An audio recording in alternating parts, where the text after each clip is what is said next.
Good evening, everyone, and welcome to our ongoing KP Astrology course. और जैसा कि हमने शुरू किया था मैरिज, टॉपिक ऑफ मैरिज, बीच में एक राहु केतु को लेकर के हमने उसमें गैप कर दिया था राहु केतु का कॉन्सेप्ट क्लियर करने के लिए। तो अब हम वहीं पे जहाँ छोड़ा था हमने मैरिज के डिफरेंट जो पहलू हैं, मैरिज एंड मैरिड लाइफ, उसको हम स्टडी करेंगे आज। Today will be a second class on marriage. And I hope अभी तक जो हमने मैरिज में पढ़ा है वो सबको क्लियर होगा। And I will take up one or two more cases, live cases मैं लेता हूँ, तो उससे हमें फिर समझने में और आसानी होती है।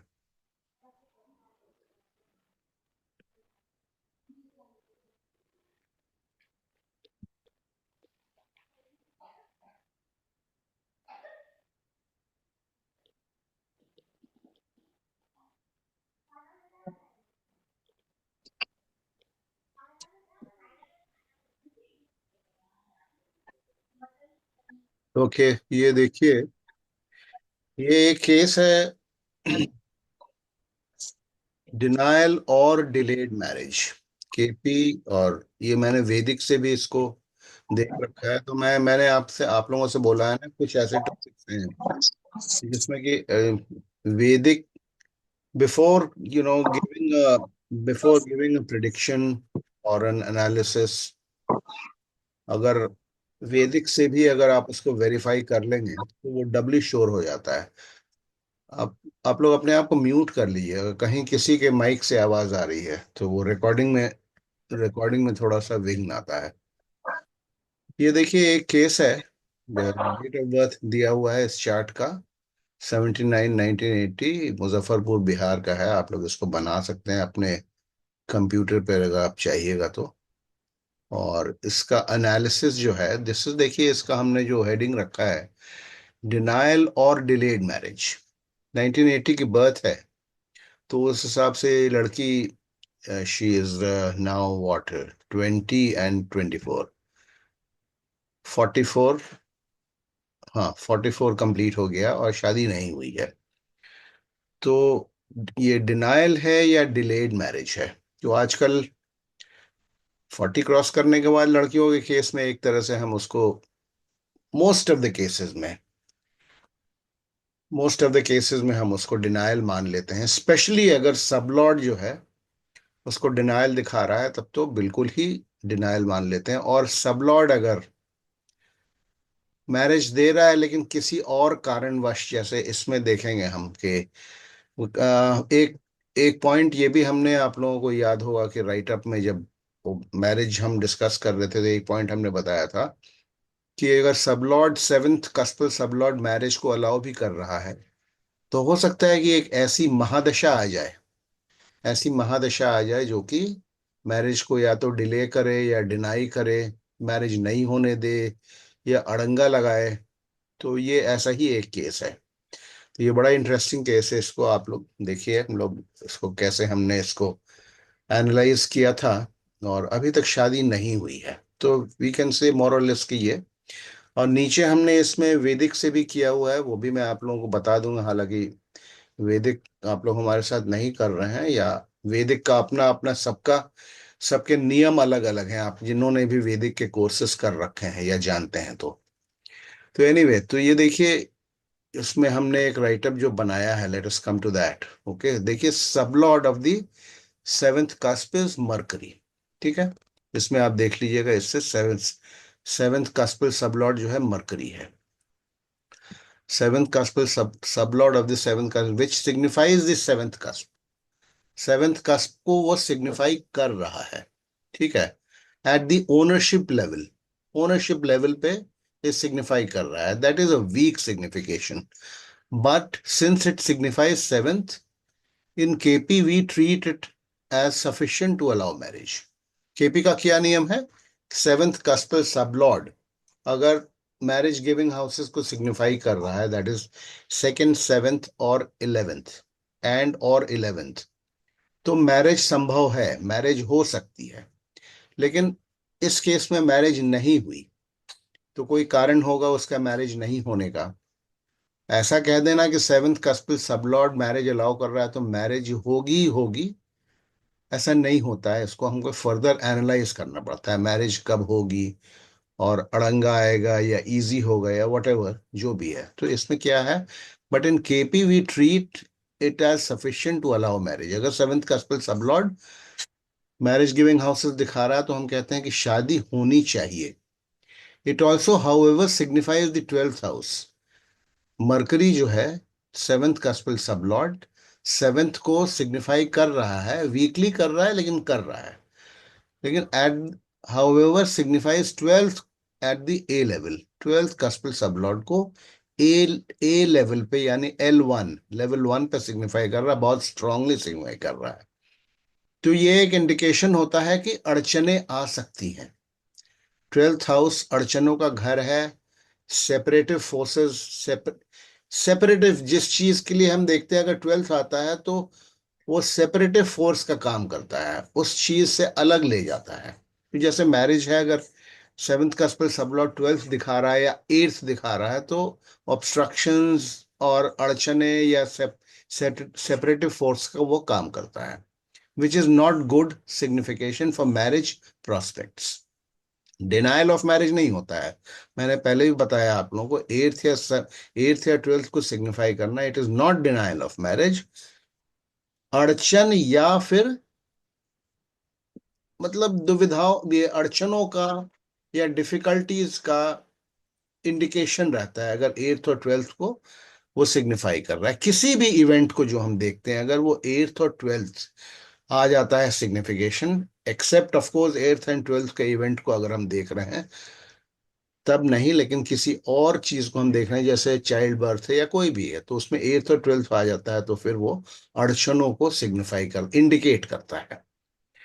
Mercury is in its own सब, अपना मरकरी सब लॉर्ड भी है, तो वो और भी जो है ना ये सेपरेटिव फोर्स को ये सिग्निफाई कर रहा है। अच्छा, अभी क्या है, तो क्या देखा हमने कि सेवेंथ कस्पल सब लॉर्ड वीनस, सेवेंथ कस्पल सब लॉर्ड मरकरी है, वो सेवेंथ हाउस को दे रहा है। तो we can come to a conclusion कि मैरिज होनी चाहिए चाहे कितनी भी डिफिकल्टी या अड़चने आए। ये संभावना से हम आगे बढ़ते हैं हॉरोस्कोप को लेकर के। लेकिन फिर क्या होता है कि द गर्ल्स, देखिए ये लिखा है, गर्ल्स वीनस दशा started in 1990 and she was of marriageable age at a, that is about 25 when Venus moon was in progress. The girl had completed her MBBS by then. वो doctor बन गई थी। जिस एज की हम बात कर रहे हैं 25 शी वाज स्टडिंग, तो उसके बाद ही शादी की बात चलनी थी। तो girl had completed her MBBS by then and parents had started looking for matches. तो शुक्र की महादशा में करीब 25-25 साल की जब उम्र हुई, जब उसने MBBS कोर्स कंप्लीट कर लिया, जब वो डॉक्टर बन गई, then the parents started looking for matches. फिर पेरेंट्स ने उसकी शादी की कोशिश शुरू की। अभी let us look at Venus the mahadasha lord. Mahadasha lord Venus को अब हमको स्टडी करना है, क्योंकि वीनस की महादशा 20 साल की होती है। तो हमें देखना है वीनस के महादशा में शादी संभव है कि नहीं, वीनस परमिट कर रहा है कि नहीं कर रहा है, या अड़चन रहा है, क्या प्रॉब्लम है, ये देखना पड़ेगा। ये अलाउ कर रहा है कि नहीं। देखिए अब वीनस की पोजीशन के देखिए, इट इज अनटेनेंटेड, वीनस अनटेनेंटेड है, sitting in the seventh without any other in seventh. ठीक है, तो महादशा लॉर्ड भी शादी को परमिट कर रहा है।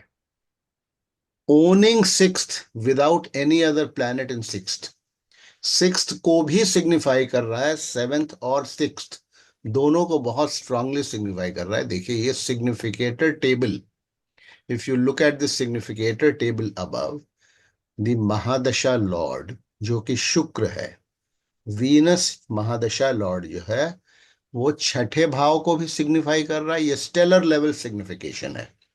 इस टेबल में जो भी हम बातें करते हैं वो स्टेलर लेवल सिग्निफिकेशन की होती है। वीनस महादशा लॉर्ड 6th हाउस को सिग्निफाई कर रहा है, 7th हाउस को सिग्निफाई कर रहा है। तो क्या दिखा रहा है? शादी वो दे भी सकता है और शादी को डिनाई भी कर सकता है, या अगर अगेन शादी देगा तो डिस्टरबेंस जरूर पैदा होगा। At the back of your mind before proceeding ahead, देखिए एज एन एस्ट्रोलॉजर जब हम शुरू करते हैं analysis, at the back of your mind ये भी ध्यान रखिएगा कि सेवेंथ कस्प का सबलॉर्ड कौन सा प्लैनेट है। जो हमने मैरिज का राइटअप पढ़ा था उसमें हमने देखा था कि अगर बुध मरकरी 7th कस्पल सबलॉर्ड बनता है तो वो शादी में अड़चने डाल सकता है, या शादी होगी, अगर शादी होगी तो वो मल्टीपल मैरिजेस, डिवोर्स वगैरह का चांस रहता है। अगर बुध 7th कस्पल सबलॉर्ड बनता है, डिनायल नहीं होता है लेकिन ये डेफिनेट चांस बनता है। इसमें क्या है? Mercury is the कस्पल sublord of the 7th house, और मरकरी बैठा कहाँ है? मरकरी अपने ही वर्गों में बैठा है, जो कि एक डुअल साइन होता है। तो ये इस संभावना को और भी स्ट्रांग कर देता है जो हम बात कर रहे हैं। अभी तो खैर हम देख रहे हैं शादी क्यों नहीं हुई शुक्र की महादशा में, लेकिन अपने back of your mind as an astrologer ये बुध वाला फैक्टर हमें, जब भी बुध जो है मरकरी 7th कस्प सबलॉर्ड बन करके अपीयर करता है, तो सबसे पहले आपके दिमाग में एक बात आनी चाहिए कि शादी में अड़चनों का की संभावना है, या फिर मल्टीपल मैरिजेस, डिवोर्स, सेपरेशन की संभावना है अगर शादी हो जाएगी तो। इस चीज को बैकग्राउंड में रख कर हमें आगे प्रोसीड करना है। एनीवे, तो हम वीनस महादशा को डिस्कस कर रहे हैं। वीनस की महादशा में क्या हुआ? गर्ल्स वीनस दशा स्टार्टेड, देख लिया हमने, और एमबीबीएस कंप्लीट हो गया और पेरेंट्स ने इनकी मैच खोजना शुरू किया। Let us look at Venus, the Mahadasha Lord. It is untenanted, sitting in 7th, without any other planet in 7th. 7th house में बैठा भी है वीनस, शुक्र महादशा स्वामी, महादशा लॉर्ड, और अनटेनेंटेड है, owning 6th, without any other planet in 6th।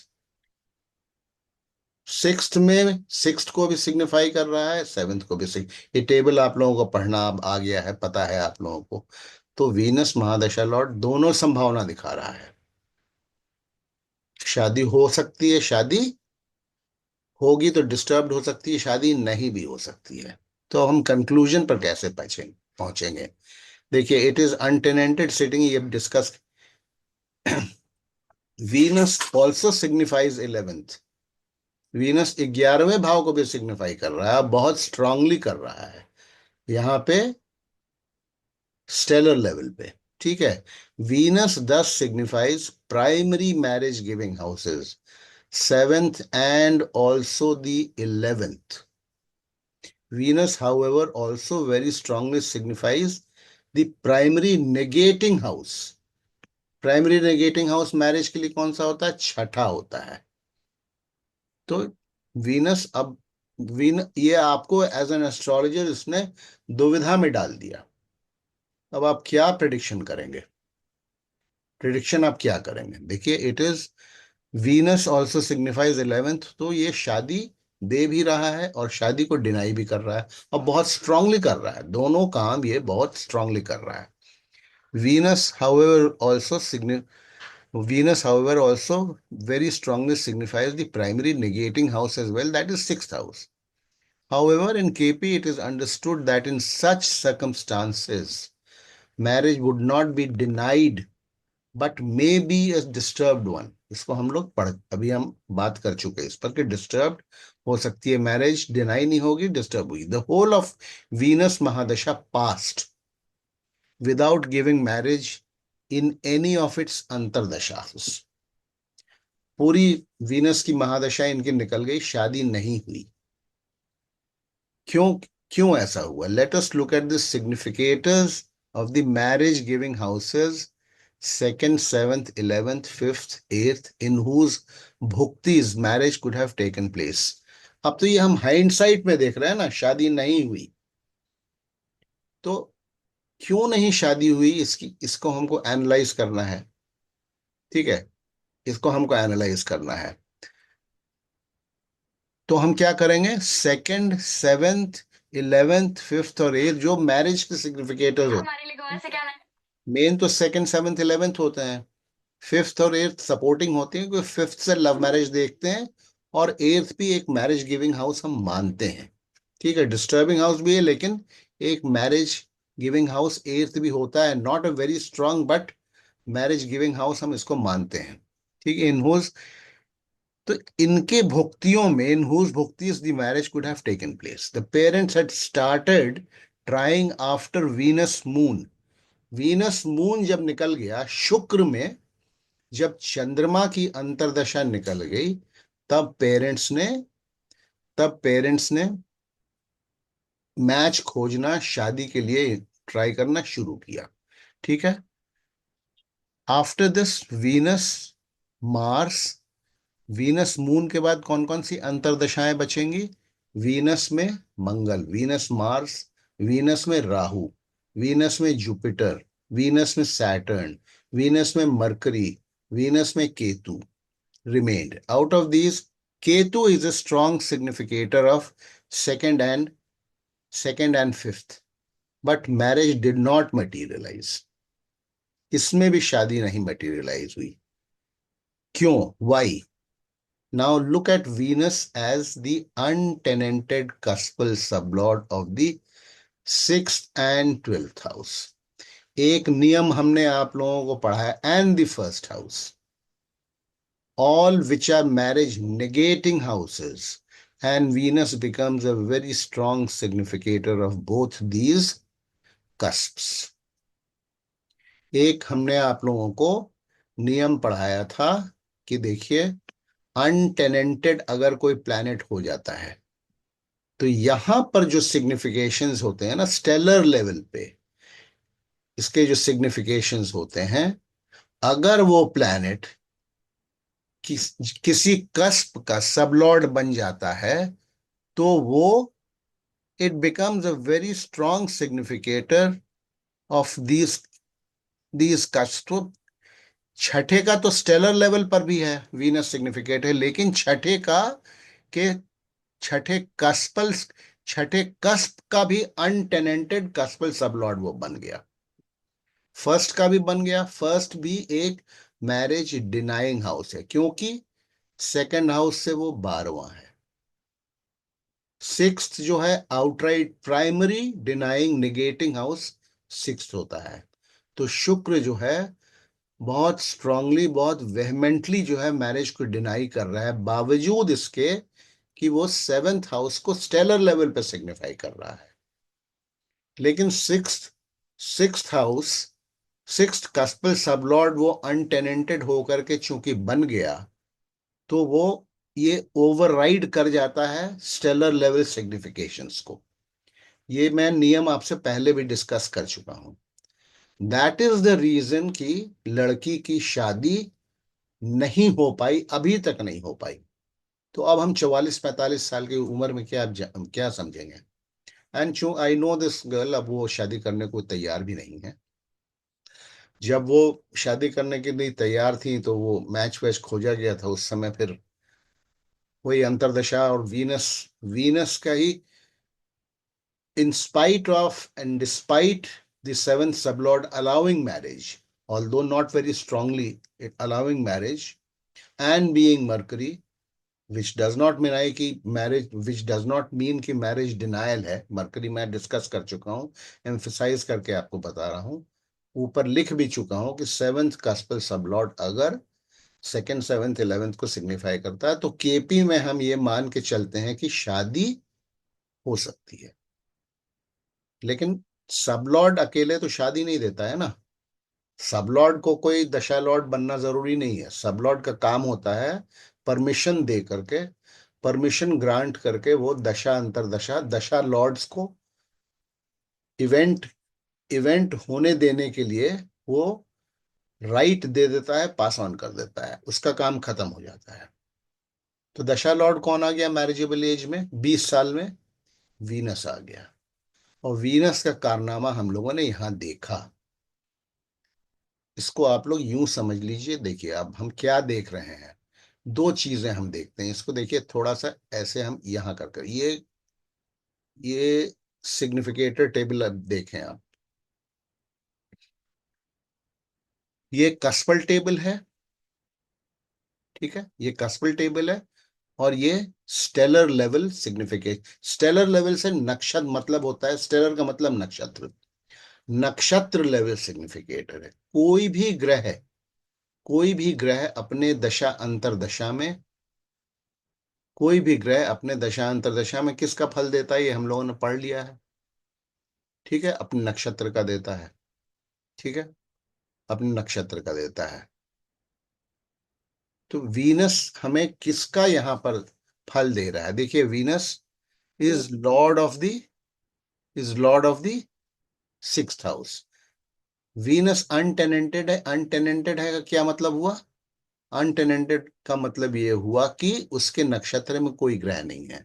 तो उसका एक छत्र राज जो है सिक्स्थ हाउस का, वो अकेला सिग्निफिकेटर है। मैरिज डिनायल हाउस का वो अकेला सिग्निफिकेटर है। At the same time marriage giving house का भी वो बहुत स्ट्रांग सिग्निफिकेटर है।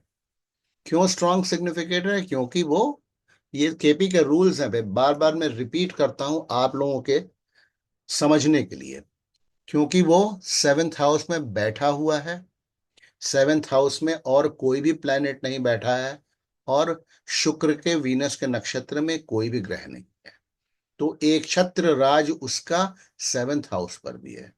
तो अभी आपस में ये कॉन्फ्लिक्ट की स्थिति पैदा हो गई। शादी वो दे भी रहा है और शादी वो डिनाई भी कर रहा है। तो हम क्या, ये क्या बोलेंगे, क्या कहेंगे कि शादी नहीं होगी? ऐसा नहीं कह सकते हैं ना।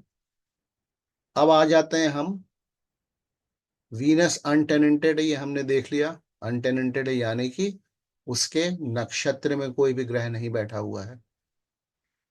और अब हम आ जाते हैं इस कस्पल टेबल पर आ जाते हैं।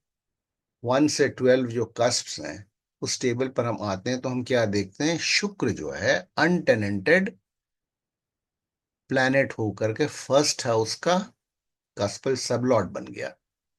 सिक्स्थ हाउस का कस्पल सबलॉर्ड बन गया। एक्चुअली यहीं पर कहानी खत्म हो जाती है। अनटेनेंटेड प्लैनेट अगर कस्पल सबलॉर्ड बन जाता है तो यहां के जो उसके सिग्निफिकेशंस हैं स्टेलर लेवल, जनरली देखिए, एस्ट्रोलॉजी में as as of today, as on date, nothing is in black and white 100%। Maths के तरह नहीं है, बट जनरली ट्रेंड ये है कि अगर वो कस्पल सबलॉर्ड बनता है अनटेनेंटेड प्लैनेट, तो this will have an overriding effect over its stellar level significations. तो स्टेलर लेवल सिग्निफिकेशंस क्या है? सेवेंथ को दे रहा है यानी कि शादी दे रहा है, और 11th को दे रहा है यानी कि शादी दे रहा है। लेकिन कस्पल सबलॉर्ड ये छठे भाव का कस्पल सबलॉर्ड बन गया और फर्स्ट हाउस का कस्पल सबलॉर्ड बन गया, तो अपने इस सिग्निफिकेशन को उसने दबा दिया। सेवेंथ और 11th के सिग्निफिकेशन को दबा दिया। किससे दबा दिया? अपने कस्पल level signification of sixth house से। तो इसने मैरिज को डिनाई कर दिया अपने अंतरदशा, अपने महादशा में। महादशा के बाद जो है नेक्स्ट महादशा में शादी हो सकती है, वो अलग चीज है। लेकिन 20 साल तो बहुत होता है ना। इनकी इनकी महादशा चली होगी काफी दिन तक। वो टेबल हमने रिप्रोड्यूस नहीं किया है, वो खैर वो हम जाएंगे तो मिल जाएगा कब तक चली थी। 20 साल शादी मैरिजेबल एज में उसने नहीं होने दिया। क्यों नहीं होने दिया? क्योंकि वो, क्या बताया था हमने कि अगर महादशा लॉर्ड न्यूट्रल है, महादशा लॉर्ड अगर न्यूट्रल है, तो वो अंतरदशा लॉर्ड को परमिट कर सकता है इवेंट होने देने के लिए। अगर वो न्यूट्रल है या अगर सिग्निफाई कर रहा है तब तो डेफिनेटली इवेंट होगा। लेकिन अगर वो वेहमेंटली डिनाई कर रहा है तो फिर वो अपने महादशा में उस इवेंट को नहीं होने देगा। तो छठे भाव का, छठे कस्प का, छठे भाव का, छठे हाउस का अनटेनेंटेड कस्पल सबलॉर्ड बन करके इसने टोटली आउटराइट जो है ना, आउटराइट बिल्कुल डिनाई कर दिया, आउटराइट डिनाई कर दिया, नहीं होने दिया इसने शादी उस 20 साल में। एक चीज और दे, और हाँ, ये 12th हाउस का भी ये है, 12th हाउस का भी कस्पल सब लॉर्ड है अनटेनेंटेड। तो first is also denial, sixth is also denial, और 12वां जो है हमने आपको बताया था अड़चनों का घर है। और क्या देखना होता है हमें, एक चीज ध्यान रखिएगा एज अ केपी एस्ट्रोलॉजर, इसको शायद हमने बहुत स्ट्रांगली आप लोगों को बहुत शायद नहीं बताया या कहीं लिख करके नहीं दिया है। देखिए वीनस, इस चार्ट को आप देखें, वीनस कहाँ बैठा है। देखिए ये 7th हाउस है ना, तो वीनस किस हाउस में बैठा हुआ है, कोई मुझे बता सकता है? Can anybody tell me? 7th house. 7th house sir. 7th house. What is the longitude of Venus? Venus की डिग्री कितनी है? 164505। एंड 8th हाउस कहाँ से स्टार्ट होता है? 1850 to just 2 degrees. Just on the border line of the 8th house. तो any planet which is on the border line of the next house, वो उस हाउस का भी रिजल्ट देना शुरू कर देता है, उस हाउस का भी रिजल्ट देता है वो। तो वीनस ये 8th डिस्टर्बिंग हाउस का भी ट्रेड्स अपने अंदर ले लेगा। So see what has happened is Venus is already cuspal, untenanted cuspal sublord of the 6th house, okay, denying marriage। at the same time what has happened is कि ये 8th house के cast पे बैठा हुआ है, border पे बैठा हुआ है। तो 3 डिग्री तक, अगर जहां से कोई कस्प शुरू होता है उससे 3 डिग्री पहले अगर एक घर पहले बैठा हुआ है कोई planet, then it starts giving the results of the next house also in general. I am not saying that it will give an event of the 8th house, but 8th house का traits उसके अंदर आ जाता है, which are, you know it, they are not happy traits। 8th house के जो traits हैं या significations होते हैं in general, they are not very happy traits। तो Venus जो है 8th हाउस का भी traits देना शुरू कर दिया, इसीलिए शादी नहीं होने दी उसने। आप कितना भी इन अंतरदशा को हम स्टडी करेंगे, जो हमने यहाँ लिखा है ना, ये Venus Mars, Venus Rahu, Venus Jupiter, Venus Saturn, useless. None of them would have will have let the marriage happen। why? because Venus as the mahadasha lord himself at the outset for its 20 years of its reign, अपने 20 साल के राज में इसने शादी को deny कर दिया।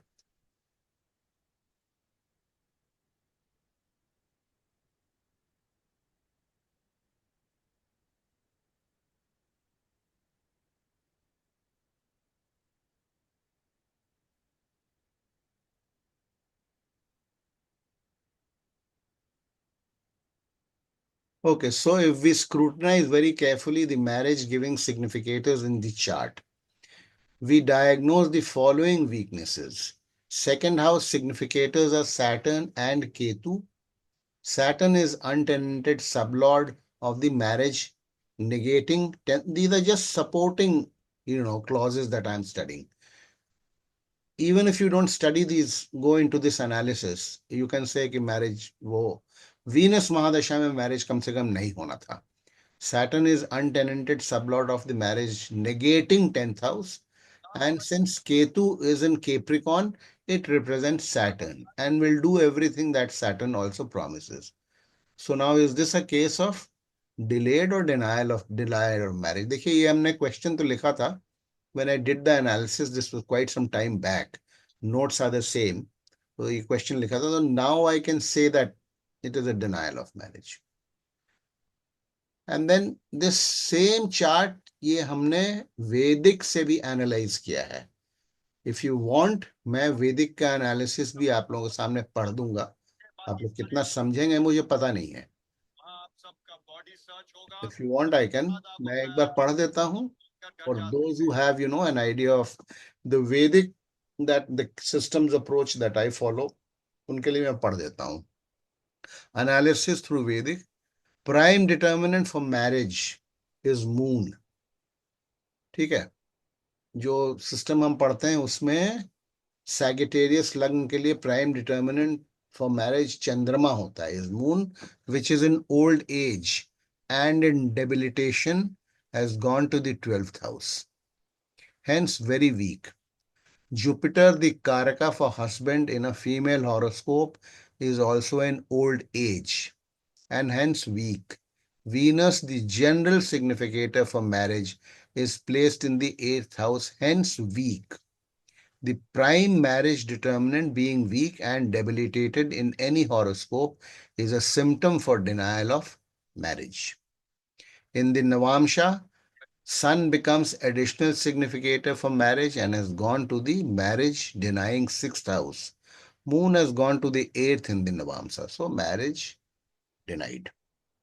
I will not get into discussing the Vedic analysis because फिर आप लोग उसको समझेंगे नहीं, क्योंकि आप लोग उसके tenets को नहीं जानते हैं. The Vedic that I follow. Any questions on this?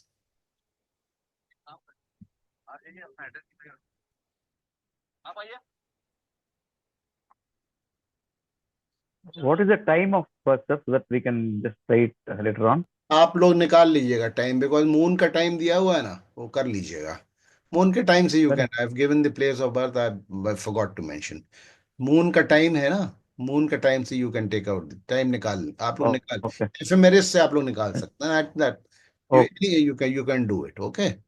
okay. Okay. Okay. And then थोड़ा ऊपर नीचे करके you see whether same chart is appearing or not. Okay. And then you can do it.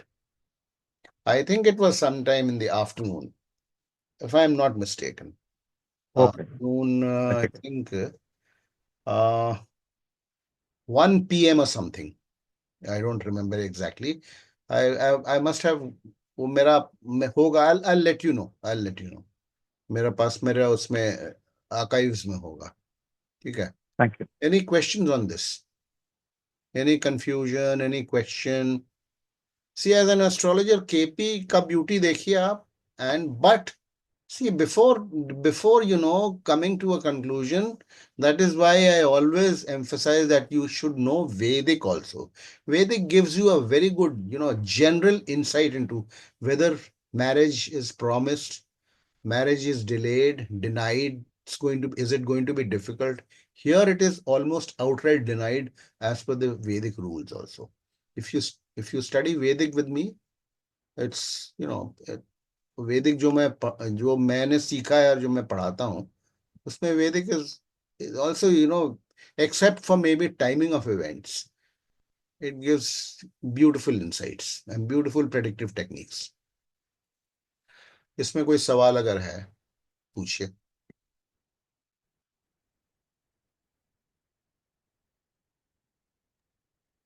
Nothing for me. Anything from anyone side? आप लोग बिना समझे हाँ मत कीजिएगा please. This is my request.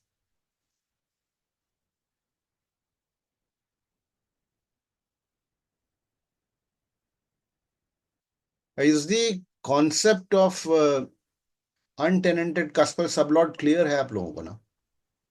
अनटेनेंटेड cuspal सबलॉट का कॉन्सेप्ट, अनटेनेंटेड कस्पल सबलॉट जो होता है ना, वो स्टेलर लेवल सिग्निफिकेशन से ज्यादा स्ट्रांग होता है.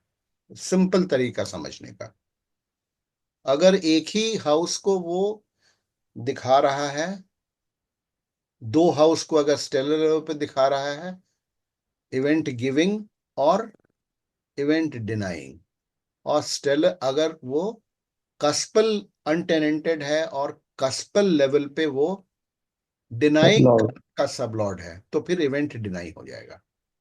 और कस्पल लेवल पे अगर वो इवेंट गिविंग कस्प का सब लॉर्ड है तो इवेंट हो जाएगा. This is in 99% of the cases. 1% of course is 1% nahi, 5% is still a gray area, but most of the cases it happens like this. And if you are not sure, if you want to cross check, तो horary number लेकर के cross check कर लीजिए. horary number लेकर के cross check कर लीजिए, आपको 100% result मिल जाएगा कि delayed है, denial है, क्या है. You will get it. I mean, if it's a, if it's a serious question, होरी नंबर आप लीजिए और उसको निकालिए, उसी समय करके देखिए आप. You will get the answer if you have any doubts to cross check any natal prediction that you have any doubts about. horary से उसको आप cross check कर लीजिएगा. If you don't want to do it the same day because you're too conscious, you are just waiting कि हम उसको horary से check करेंगे, then don't do it on that day. Next day कर लीजिए. उसको बोलिए ठीक है, कल आपसे मैं प्रश्न पूछ लूंगा, आप प्रश्न पूछ करके मैं उनसे नंबर लेकर के आप कर लीजिए, आपको आंसर मिल जाएगा. ये तो डिवाइन साइंस है. This is how it works.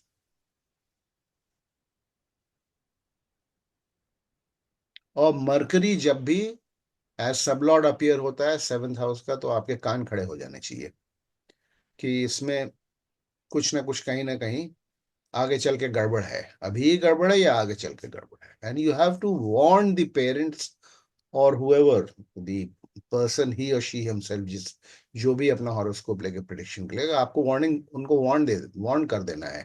भाई अगर हो भी जाएगी तो there are chances that it may not end very happily. It may they may be problems. ये आपको करना है. ठीक है, तो मैं फिर रिकॉर्डिंग को स्टॉप कर रहा हूँ, फिर नेक्स्ट केस टेकअप करता हूँ.